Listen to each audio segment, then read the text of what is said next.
Els canyars que hi havia als marges del camí es van flexionar pel vent. Era l'única cosa que es movia, de fet. El cavall s'havia quedat paralitzat a uns metres del personatge que acabava d'aparèixer i cap dels tres genets gosava dir ni una sola paraula. Davant d'ells tenien un ésser similar a una figura humana, d'aspecte pertorbador, que portava una indumentària pareguda a la d'una fallera.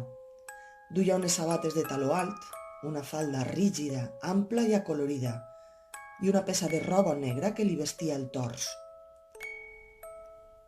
Un davantal menut tapava part de l'estampat de la falda, però al cap no se li veien els característics monyos cargolats de fallera. Ella portava una mantellina de tela fina i blanca, que amb unes ondulacions molt característiques la diferenciava de la seva homòloga de València. Pel que semblava, era el vestit de núvia a la cantina, el que duien les representants de les fogueres de Sant Joan, la festa gran de la ciutat. Era, en definitiva, una vellea del foc.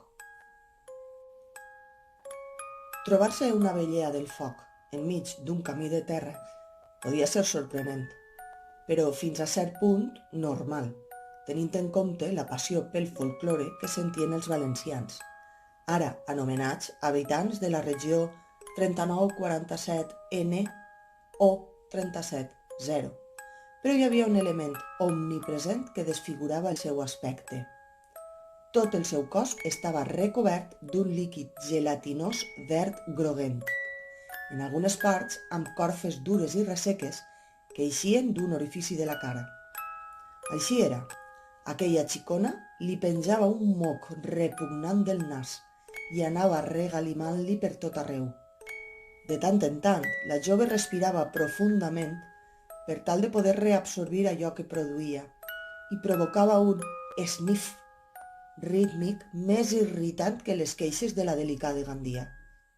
Però els seus intents eren inútils. La força de la gravetat feia acte de presència i el moc li tornava a caure i tacava sense remei el teixit que la cobria. Encara n'hi havia més. El líquid verdós, adherit al seu cos, s'empantanava en algunes zones i creava bambolles d'aire que rebentaven amb un pof rere altre. D'entre aquelles explosions de gas, de tant en tant, eixien a la superfície diversos objectes que havien quedat empresonats entre la mucositat. Un morter d'allioli, un comandament de la Wii, un gat daurat de basar xinès. La llista d'andròmines que acumulava no tenien cap tipus de coherència, però semblava que aquells béns ja formaven part del seu cos. «Alto, viatgers», va dir aquell monstre en to militar. «Heu arribat a Dénia i, per tant, a l'entrada del cantó independent d'Alacant. Contesteu les meues preguntes i no hi haurà cap problema». Va absorbir tot el moc que li penjava en acabar la frase. «Quina relació tenen vostès?» El grup desconfiava d'ella, però la delicà, a qui s'escapaven les veritats, no podia evitar revelar els detalls més íntims de la seva quotidianitat. «Oh, som grans amics», va respondre entusiasmada. «Mes nos esperam algun dia ser més que això, no és cert, fallera?» Jaume I tornava a tirar-li la canya, però la fallera l'ignorava. «I amb quina intenció voleu accedir al nostre territori?», va preguntar la vellea del foc, desconfiada. «La nostra amiga necessita recuperar unes cintes que probablement mostren...» «Qui ho pregunta?», va intervindre la fallera, tallant la delicà perquè no parlarà més del compte. «Ací les preguntes les faig jo. Si no col·laboreu, no entrareu al cantó independent d'Alacant». «I des de quan Alacant és independent?» «Independent de què?», la fallera pareixia indignada. «Independent de la regió 3947N o 370, ho va dir amb tanta ràbia que un torrent de moc li va eixir del nas. «Des de fa temps observem la greu discriminació que patim respecte de València. Quants recursos s'han invertit a fer el fartó més gran del món sense tindre'ns en compte? En canvi, la nostra proposta de fabricar un parc temàtic sobre el torró d'Alacant continua paralitzada». No puc entendre el per què, va respondre la fallera amb ironia. Des de fa uns dies, a més, ens arriben notícies horroroses de València. Diuen que estan ressuscitant els morts, que grups de zombis es passegen per la ciutat. Així que la Diputació ha decidit declarar-se independent de la regió 3947N o 370 i bloquejar l'accés des del nord.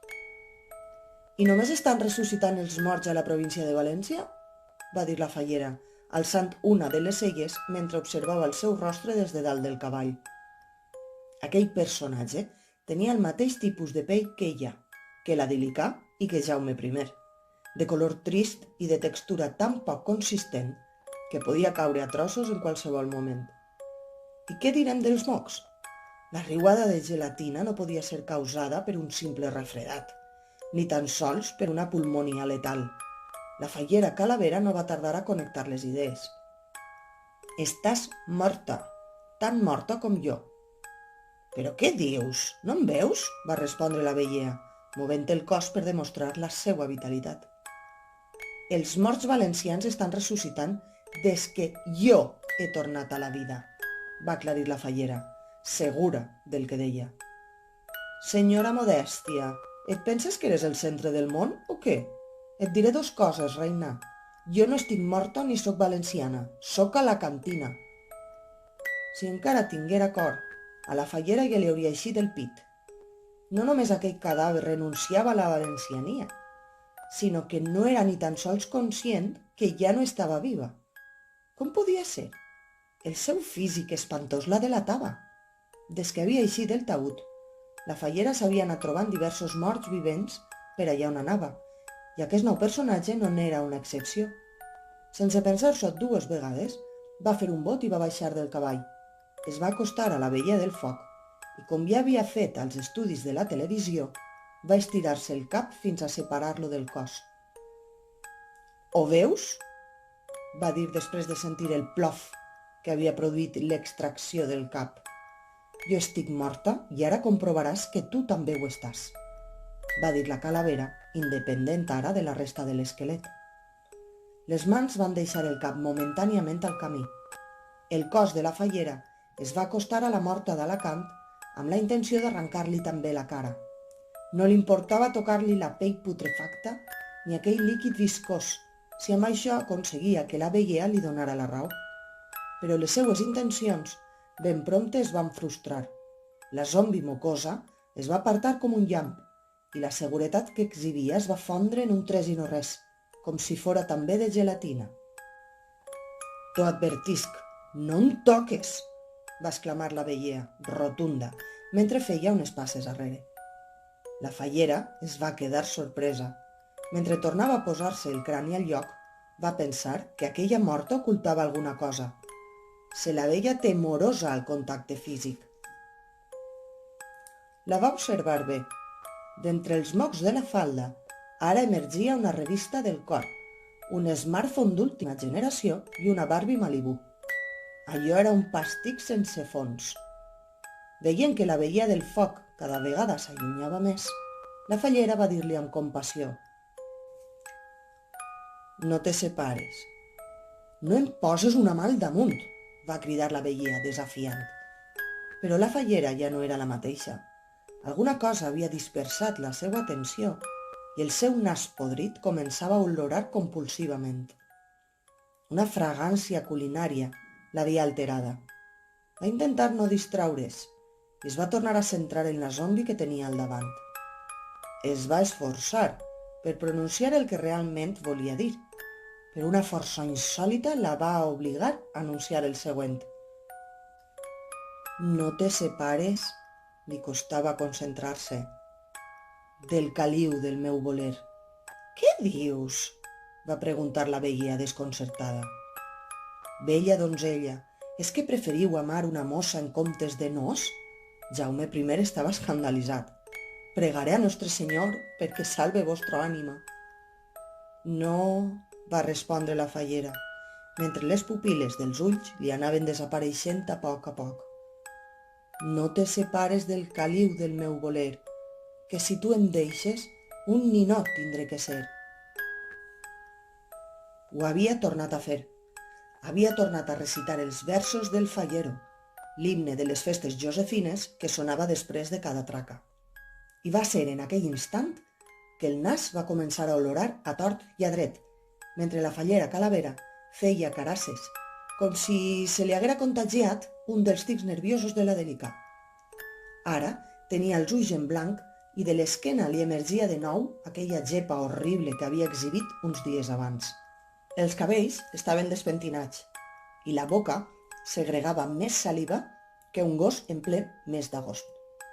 Un udol esfereïdor, l'únic que ara produïen les cordes vocals, confirmava la seva transformació. Quedava ben poc d'aquella fallera sarcàstica i continguda que havia recorregut quilòmetres a dalt d'un cavall. Deslliurant-se del seu posat elegant, la fallera va corbar el cos. Amb un caminar coix i desmanotat, va començar a desplaçar-se pel camí envoltat de canyars. Quan va creuar un cartell que indicava Platja Dénia, acompanyat de l'imagotip de la regió 3947N o 370, la colla va comprendre que es trobaven a les urbanitzacions de la capital de la Marina Alta. «Fallera, no oblideu quin és el propòsit del nostre viatge», va dir Jaume I, en veure que la morta es dirigia cap al nucli urbà, en comptes de continuar cap al sud. La fallera Calavera, però, no veia raons. Estava encisada per alguna olor i el seu aspecte terrorífic no convidava al diàleg. La Dèlica la va agafar d'un braç per detindre-la, però la morta s'hi va tornar, sense compassió, colpejant-la amb violència. La raquítica zombi de Gandia va caure al terra i, tot i estar morta, va sentir tant de dolor que va inundar de llàgrimes el seu vestit medieval. Jaume I va acudir a atendre-la i la vellea del foc se'n va allunyar una mica més. El cop de la fallera havia sigut tan brutal que els seus companys van pensar que seria més prudent observar-la sense intentar parar aquell comportament primari. La zombi de València s'anava acostant al centre del municipi. Va accedir a Dénia caminant per la carretera de les Marines, sense respectar els senyals de trànsit i provocant un embús monumental. Els conductors ja estaven acostumats al caos pels carrers del poble, però aquelles llargues cues només podien tindre una causa.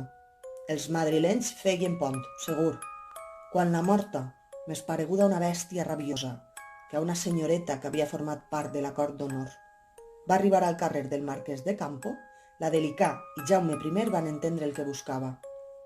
La fallera Calavera s'havia sentit atreta per un esdeveniment culinari, ni més ni menys que un concurs de paelles que s'organitzava al carrer principal de la ciutat.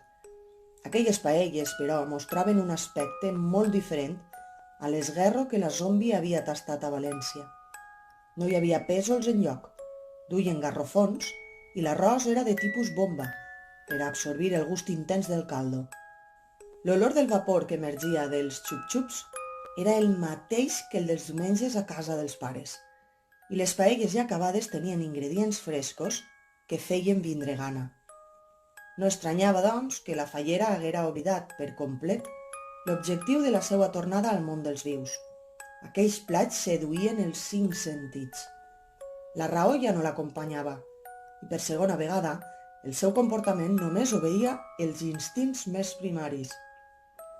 Actuava, per fi, com el que realment era, una zombi eixelebrada. Amb els ulls en blanc i els braços alçats de manera amenaçadora, la morta va fer fugir els autors d'una de les paelles. Tot seguit, es va amorrar al recipient redó i, com un camell assedegat que arriba a un oasi enmig del desert, la fallera va trobar una mica de pau, omplint-se la boca de grans d'arròs. Per fi, alguna cosa calmava la seva pertorbada existència. Ja no li calia res més, ja havia complert el que realment desitjava. Va ser aleshores quan un tros de carn va interrompre el seu èxtasi. Alguna cosa fallava en allò que estava mastegant. Contrariada i de mala manera, la zombi va escopir el que tenia a la boca i amb gran horror va adonar-se que aquella paella duia un ingredient discordant, el porc. Així era. Hi havia conill, hi havia bajoquetes, però també hi havia costelleta de porc. L'estafa no acabava així. Aquell plat també incorporava un element de color intens.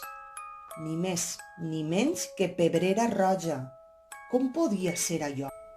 Quina classe de sàdics podria posar en una paella valenciana aquells ingredients?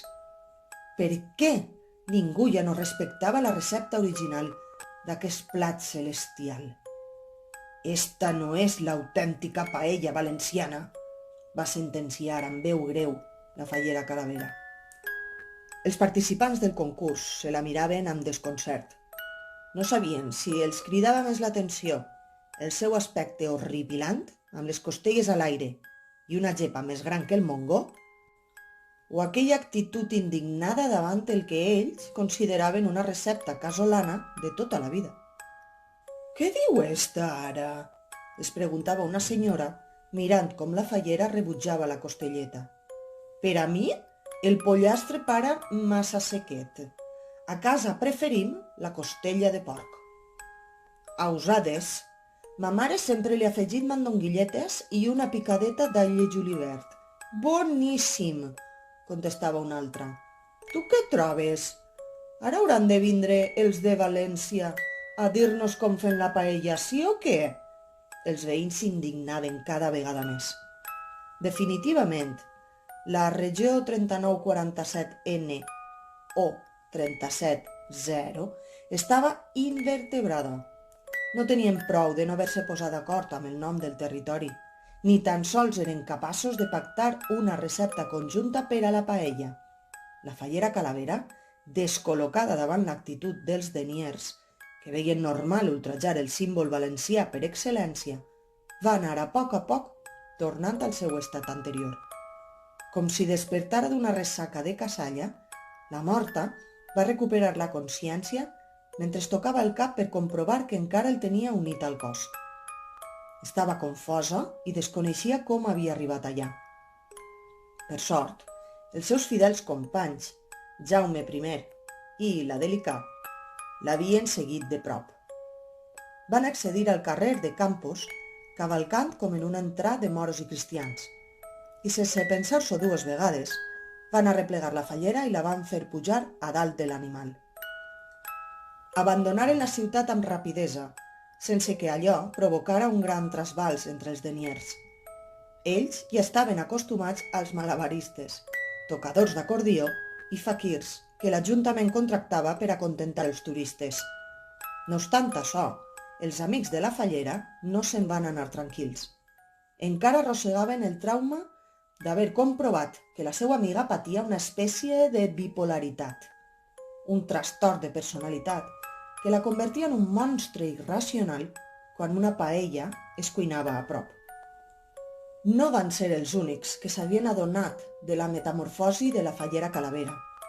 Estacionat a la glorieta del País Valencià, un dels pocs cartells que encara no havia estat canviat pel de glorieta de la regió 3947N o 370, hi havia un luxós cotxe negre amb vidres tintats.